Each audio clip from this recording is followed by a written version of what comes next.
Welcome to LIV Golf Singapore, presented by Aramco. We're here at the iconic Sentosa Golf Club, one of the world's premier golf courses, ready for round one. With stars like defending champ Brooks Koepka, recent Hong Kong winner Sergio Garcia, and the ever dangerous Jon Rahm. This week is packed with high-stakes action. Who is ready to top the leaderboard in round one? All of that and more right here. Welcome to the Club 54 pre-round show. I'm your host, Christian Crosby, joined by three-time PGA Tour winner and Four Aces champion Pat Perez, absolute stud, and of course your favorite LIV Golf analyst and my best friend forever, Jerry Faults. Welcome to the show, boys. How are we feeling? We need proof of life on the real Christian Crosby. I mean, seriously, where did he go? That's not even a fit. That's a damn good look right there. Yeah. Really? Oh, Tailored. Yeah. Best ever. I tucked my shirt in one time, and here come the comments. Got the golf shirt on. You know, that is strong. We approve of this? This is a good fit, guys? Yeah. Strong. Golf mannequin in a model show. There you have it, ladies and gentlemen. My best outfit ever this year, according to Jerry. Okay. Very strong. All right. Old guy. We're coming out of Hong Kong. Sergio Garcia, Fireballs GC, getting their double, which is both an individual and team championship in Hong Kong. Now we've entered Singapore at the Sentosa Golf Club. A little different course here, a little difficult. The atmosphere is different.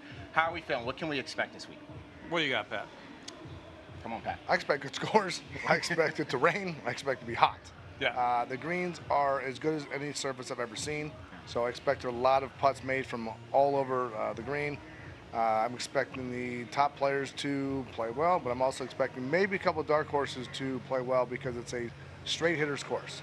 Jerry, what do you think? Completely different design than last week, but the same skill set required here. You got to keep in the fairway. It's a much longer golf course than Hong Kong Golf Club, but it doesn't necessarily play it even though it's soft because guys don't hit a lot of drivers. It is all about position around here, and you can tell that from some of the past champions. The conditions are different here as well. A lot of rain showers that happen quite often here on the course. We're going to talk about that a little bit more, but first, let's take a deeper dive into the Sentosa Golf Club. Well, Sentosa Golf Club is just a very solid golf course. It's the kind of golf course that you have to be very precise. It's quite unique. It plays longer than it really will seem in the score. The most challenging is the heat and being able to keep your focus. Once you kind of lose the focus and you get, exhausted from the heat, and then your game will start tanking. But the next biggest thing is the tee ball. The rough is going to be difficult to control the spin. Yesterday I was just dropped a couple balls in the rough to see what it's like, and it's brutal. There's a lot of hazards and bunkers out there. There's probably 4 holes that you have to hit it really close to the water. Every single water hazard that you have on the holes comes into play. Yeah, bombers can't hit it over the bunkers and waters out here. But they leave gaps. So you cover the first bunker, stay short of the second one. That's kind of your window that you're hitting into. But if you don't, it's very tricky. It's more about strategic than being aggressive or not aggressive.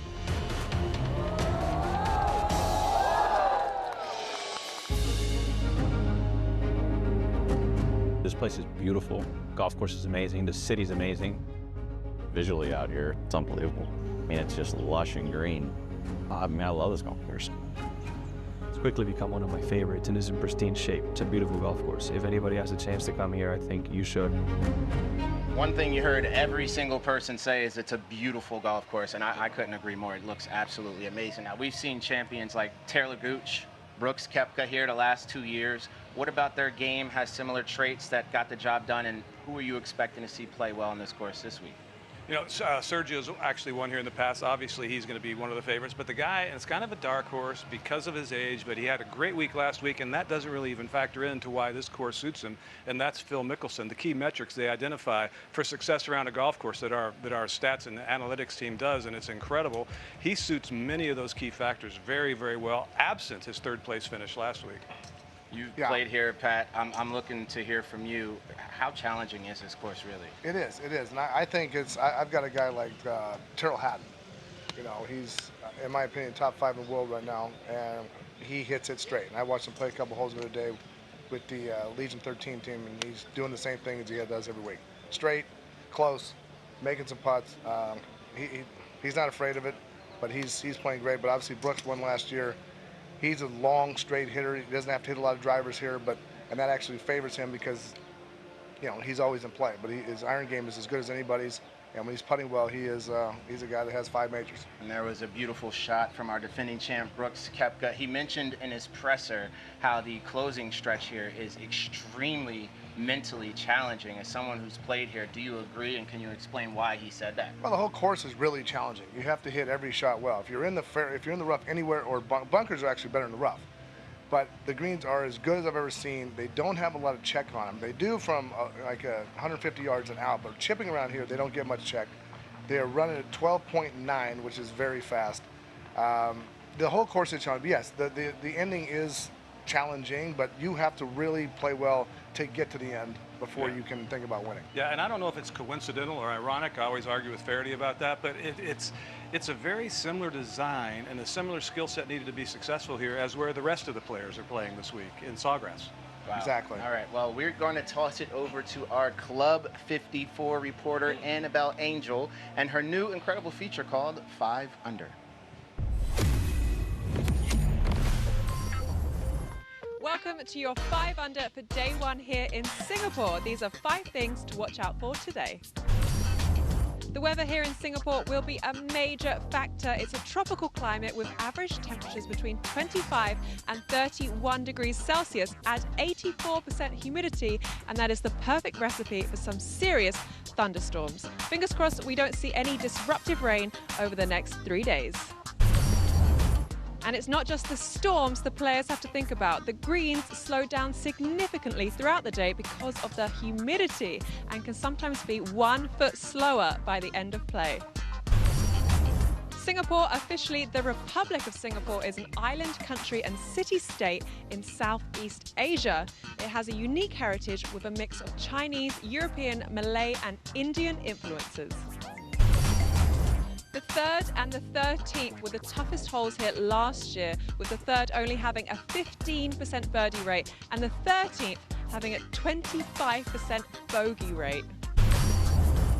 2 of the key factors of success here are driving accuracy and par 5 scoring. Sergio Garcia has been the best at finding fairways with a 75.4% success rate, and Phil Mickelson leads the par 5 scoring with a 4.39 scoring average. Go on, Lefty.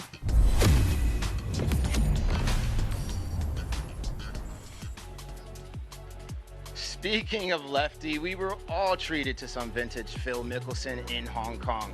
He was battling atop the leaderboard and making magic happen, using some unfamiliar strategies.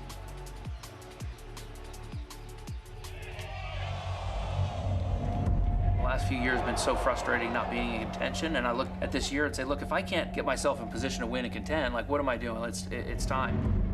We're playing well. Yeah. Let's just go. We're playing well enough to, like, attack. Phil Mickelson contending here. I'm not going to be able to overpower a golf course relative to the field. So my style of golf now is not as reckless. Great example of Hong Kong was the final round on 10. Here we go. There we go. There's our Phil. I had driver out. I could easily reach the green, but there was no place to miss it. No. I like 5 wood. Fairway Phil, got another green light here.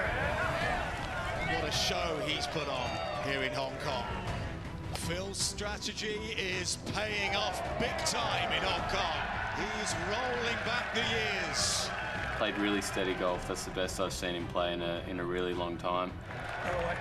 Yeah, it was great. It was great to see him play that well. It's not only good for Phil, but it's good for the league. It's good for us, and I was happy to see that. It's coming. It's coming.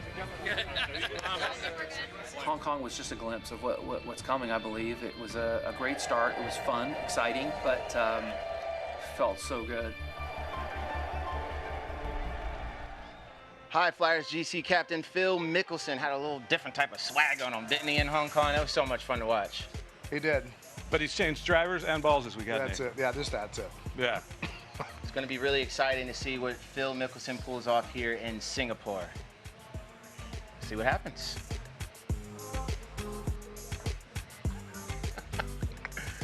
All right, let's talk a little bit more about the one and only Phil Mickelson. Pat, I'm starting with you because you spent a whole lot of time with him in Hong Kong. I'm wondering, what are some words that he shared with you off camera about his Can't time talk there. about that. Putting you on Can't the talk spot. about Give us something, Pat. You got to be able to tell us something. But I'm wondering, you know, he's clearly in good spirits. But He wasn't happy about his spin rates, but when you're playing and you're playing well during a tournament, you don't really change that. You just go with what you got. He knows that he wasn't spinning right. He knows he wasn't hit as far as he wants to.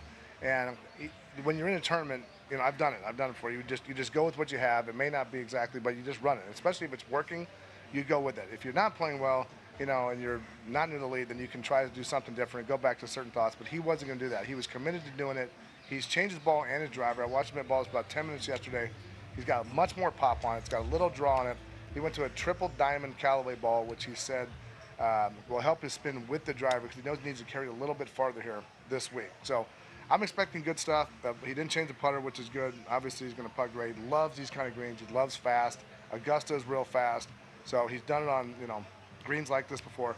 I think he's in a great spot. He wants to prove everybody that he can still do it, and you know, we need a guy like him to be on top. Less spin means less accuracy. Is that a concern? Not necessarily. The way I saw him hit 10 drivers, they're all incredible. Now the lights weren't on and the fairways weren't this narrow, so we'll see. I mean, it's Phil. You know, you and I have seen him. You know, most of our life. I've seen him for 40 years. So he has a lot of different ways to play, but the way he played last week. Again, he didn't like it, but it's the most consistent I've ever seen him hit it, ever. Now, even on his best, because usually still hits those foul balls, but he wasn't doing it yesterday. But when he gets a course like this, especially in Miami, he's going to need that distance if he's going to compete. Would you say it's possible for him to stay just as consistent on a course like this? I do, because it's only been a couple days since he played, but he I think he's smart enough to know that if he starts to see the foul ball, then he will back off and go back to the thoughts he had last week. We can't have this pre-show without talking about a guy by the name of Sergio Garcia and his Fireballs GC. Obviously cleaned house in Hong Kong. This team has won 2 consecutive tournaments, going for their 3rd. We haven't seen a team do that since the 4 Aces. Pat? Yes, that's true. We're expecting Sergio to do well. Is this the guy to beat? Is this the team to beat?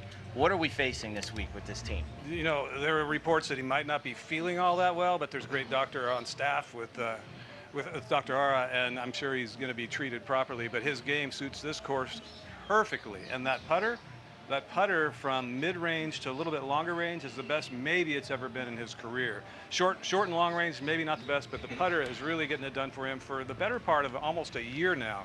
And his ball striking is always reliable, but it's just found that groove right now where he's dialing in the distance. The line's not an issue. He's dialing in that distance, working the irons both ways. He is going to be tough to beat unless he's not feeling good. One of my favorite clips from Hong Kong was watching him at the end of the round rush over just to give Luis Maceveo a hug. Biggest smile on his face. You could tell he was just so proud to see him play such a good round in Hong Kong. Do you think that his great leadership is actually enhancing his own performance? You know what? That's kind of a unique attribute to the team golf and the format of LIV. I mean, he's never played kind of a fatherly role before, except during, once every 2 years on the Ryder Cup in later stages of his career. So I think it just brings a perspective that he never really had before in such a selfish pursuit, which is professional golf. Yeah, I think Sergio's in such a different spot than he has been in the past. He's obviously playing great.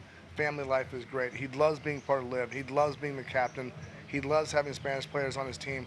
He's embracing that the way that the boys in the booth have talked about.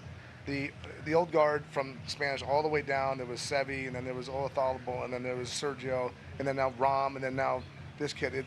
That's how it works for them. I think he really enjoys having this in this part of his life, being able to share knowledge, be a captain. And I think you're right. I think it is not necessarily freeing him up, but he has just found where he's supposed to be in this game right now, and he's just enjoying it. I'm going to talk to you a little bit more about round 1, but Jerry, I know you have to get out of here. I got a long haul. Yeah, you got to go. Any last words before you go, Jerry? No, man, you look great. Taxi's seriously, right we need to copy that on. Got to start tucking my shirt in more often. Is that what it is? It's just the overall look. You look like a mannequin in a golf show. Yes. This is incredible. Yeah, you get one pair of Jordans and you just exactly. Fashion police. You guys carry on. I'm gone.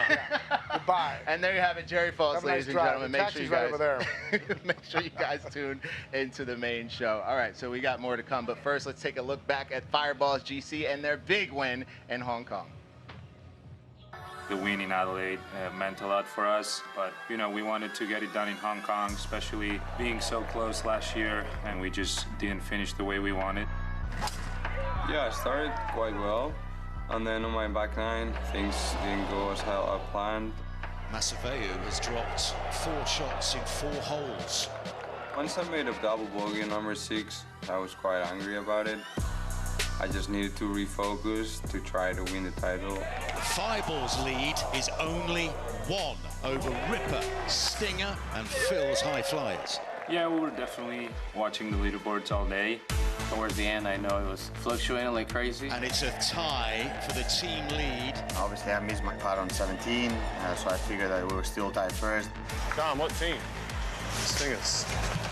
On my second shot, I looked at the leaderboard and I saw we were tied, and I knew I needed to make the birdie to win. Luis Masaveu dropped 4 shots in 4 holes, but has he just helped seal it? That was for birdie at 7. 1 ahead. Okay. Hey, we got a 1-shot lead. Team 1-shot lead. Yeah. If I would have missed that putt, I mean, I knew I saw the score, but I knew I had to hold it. So I'm relieved that I hold it. Sergio, a LIV Golf champion for the 2nd time. And the Fireballs go back-to-back after their victory in Adelaide. Yeah, at least.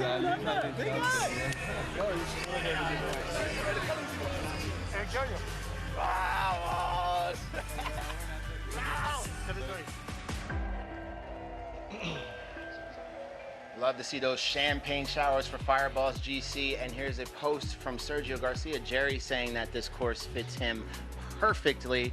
And here's him talking up his team, a moment that he'll never forget, and how proud he is of Fireballs GC. Pat, you gotta love to see Sergio living his best life and getting all that he deserves, and a guy like Luis Masaveu entering into the league and fitting right in with the Fireballs GC. Yeah, he's obviously a great player. I still haven't seen him play at all, but I can tell by his scores that he can play. And obviously Sergio would not have gone after him if he could not play. Yeah. So. Well, you know, I usually would call Arlo and David in the booth the best dressed, but after your compliments about my polo Looking pretty here, good. I'm Arlo not gonna does look say all that. right today, though. And But- David is David. He always looks phenomenal. All right, well, let's toss it to the boys in the booth. Arlo, David, what's up? Well, David, it's our 3rd visit with the LIV Golf League to this magnificent golf course in Sentosa, Singapore. Previous visits, it's been absolutely boiling hot. It was quite pleasant out there today. Yeah. We hope it stays the same, and we hope, of course, that the thunder, the lightning, the rain stay away, and we get a full day's play today. It's a very different beast, this golf course, to Hong Kong last week. What are its characteristics, and who does it suit better? Well, it's a different test for sure. You know, last week we played a short golf course with small greens. This week we've got a long golf course with huge greens, and they're lightning fast. And I think in 50 years in the game, I don't think I've ever seen putting surfaces this good. They really are spectacular. It's going to play long, you know, because of the humidity here. It always plays long. If we're hard and fast, I'm not sure we'd get around it. Phil? Maybe. He's got a different driver in the bag. He's playing with a different ball. You know, he's got a plan. You never know with Phil. Yeah, it's electrifying to watch when Phil is playing well as he did in Hong Kong. We'll take it from you at the top of the hour. Thank you. Thank you, David and Arlo. Now, Ripper GC, our defending team Hong Kong champions, had some fun with Suan Hang, and it got pretty interesting. Look. Well, chicken breast. Oh, there is no chance I'm putting that in my mouth. What's up, guys? We are trying the wildest, the weirdest, and the most exotic fruits here in Singapore. And we're gonna see what the Ripper boys think about it. We're gonna go from mild to extremes. We're gonna start with this one. It's called longan. Looks like you've put grapes through a dehydrator. Yeah, that's good. That's nice. This is called a mangosteen. Mangosteen. Mangosteen. Yeah, like a prog rock band. I'll hand one and I'll teach you guys how to open it. On the butt end, okay. And squeeze. There you go. This is called a sour sop. It's very much tropical. All right. Oh, what is that? Oh, I don't know if I can do this. You just rip it? Yeah, it's sour sop. That's what it's called. That's all right. Oh, that's awful. This is called a durian. Does it smell from the outside? Smell it. Have a crack at that. Yeah, it smells off. Oh, wow. There is no chance I'm putting that in my mouth. I'm going. Give it to me. I'll take one for the team. Oh, that's not gonna fit. I'm dry heaving already. Looks like raw chicken breast.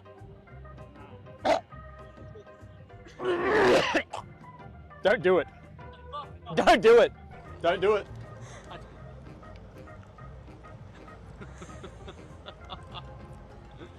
Oh. Don't do it. Oh, I'm out. Oh my goodness.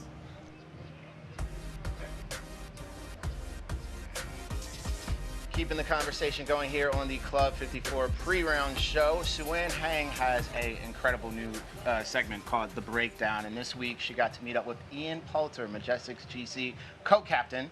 They got to break some things down. Take a look. Ian, thank you so much for spending time with me on The Breakdown. Now, looks can be deceiving, the saying goes, and I think it applies to this golf course. It's very pretty on the outside, but it is a tough track. Yep. You've had some success here winning the 2009 edition of the Singapore Open. In your opinion, when you look at the course, which of the holes that you're just going to play with a bit more caution? You've got a number of holes on this course. This hole got changed a couple of years ago to make it a bit more difficult, because if it wasn't difficult enough with what you see in the background, it's got a bit more challenging. So they pushed the tee back. It's 310, 320 to carry that bunker on the left-hand side. This is a key tee shot on the front nine. The third hole is as well, and even the par 5 next hole. You know, to really get one away there, you might have a chance to have a go with that green in 2. If not, you're going to play it as a 3-shotter. But this is a stressful, but should be not so stressful hole. Well, shall we see you hit one? Let's have a look. I mean, this is just an intimidating drive. You're staring at the ocean. Yeah, but the fairway, like, look, the fairway, I'll be honest, I'm aiming this like a couple of yards inside this bunker. If not, I'm aiming in that trap. Okay. Because if I hit it in the trap, I promise you, there should be no problem. And this is one of those holes where you can make a mistake, it ruin your day, ruin your tournament. So you would take 3-4s here, right now, and move on. Right, you've got enough holes on this golf course where you're going to try and make birdie. This is one of those. If you hit the perfect drive, yeah, it turns into a green light birdie opportunity, but you don't need to be silly. Right, the right side of this fairway funnels in the hazard anyway. Yeah, everything shaves downhill, down grade. So let's watch you hit a perfect one, shall we? No pressure, Ian. So low downwind. You're starting this Off at the the left. trap. Yeah.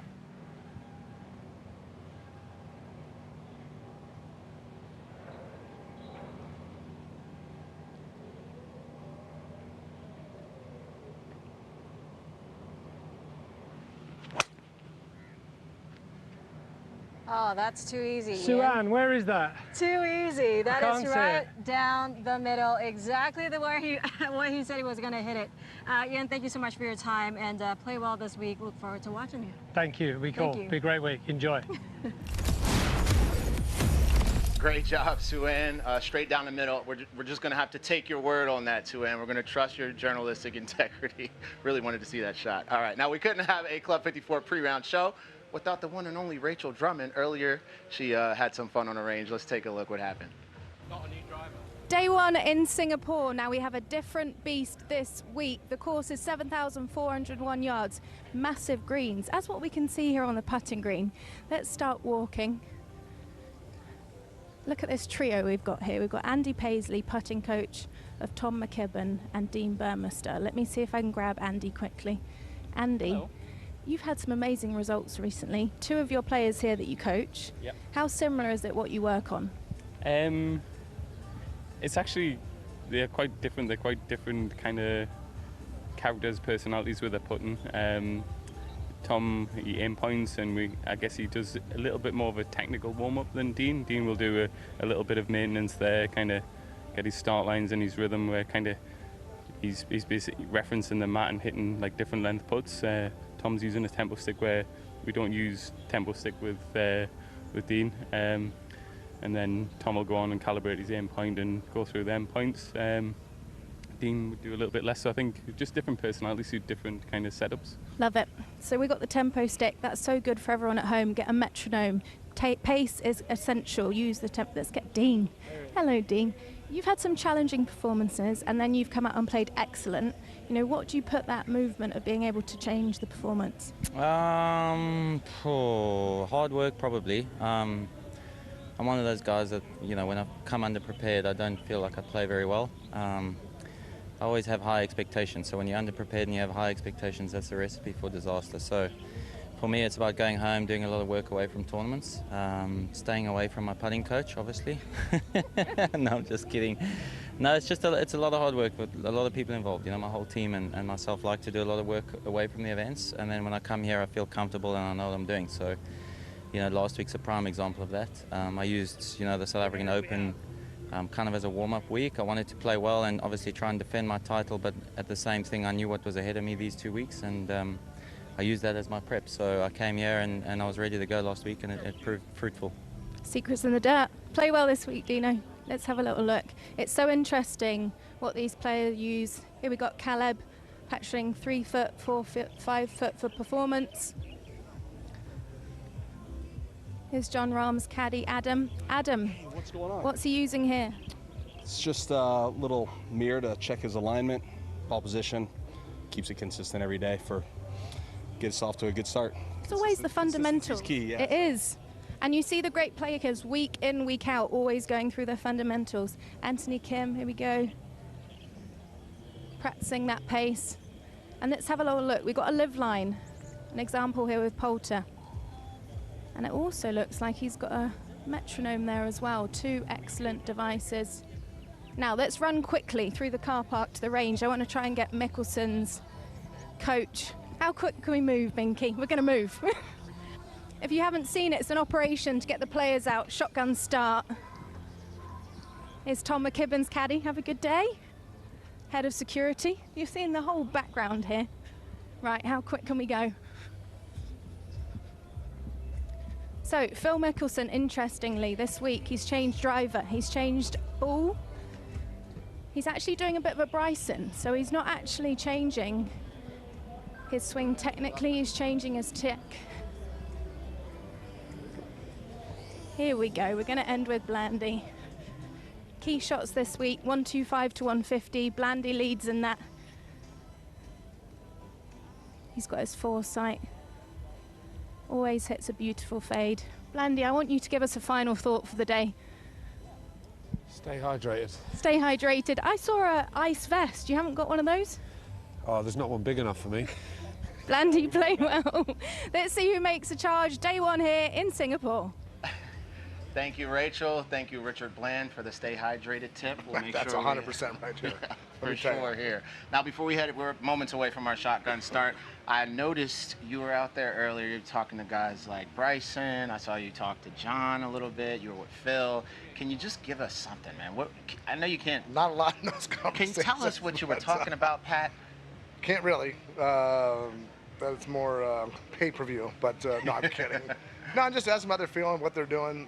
You know, any last info. Bryson went to the left X ball again. Yeah. He spins his wedge at 1,400 or 14,000. Phil changed his ball. He's on a triple diamond Callaway ball. Rahm just talked about, you know, he asked if I'm going to, play when I see him the next couple weeks. Yeah. So, yeah, I'll play with him next Friday, which is, 2 weeks from today. So that's about the only time we got. But other than that, we just talk. Before we get out of here, you got to give me your picks for this week. I like Tyrrell Hatton. I obviously like Rahm. All the same culprits, all the great players. I think Phil's going to have a good week. I'm going with Tyrrell Hatton. I think this course is perfect for him. Okay. And that's what I'm sticking with. All right. Well, we'll see what happens, Pat. Thanks so much. And to all of our viewers, thank you for watching. With some of the game's best players ready to take on the stunning yet demanding Sentosa layout, it's shaping up to be a thrilling weekend. So don't go anywhere, baby. Tune in right here at 9 a.m. Maine on FS1. Our broadcasters are, of course, Fox USA. You can check it out at 7 in Australia and, of course, SuperSport in Africa. Stay tuned for more action as we continue to cover the competition on the Club 54 post-round show. Until then, thanks for watching. We'll check you out later. And you got me, Pat? Peace.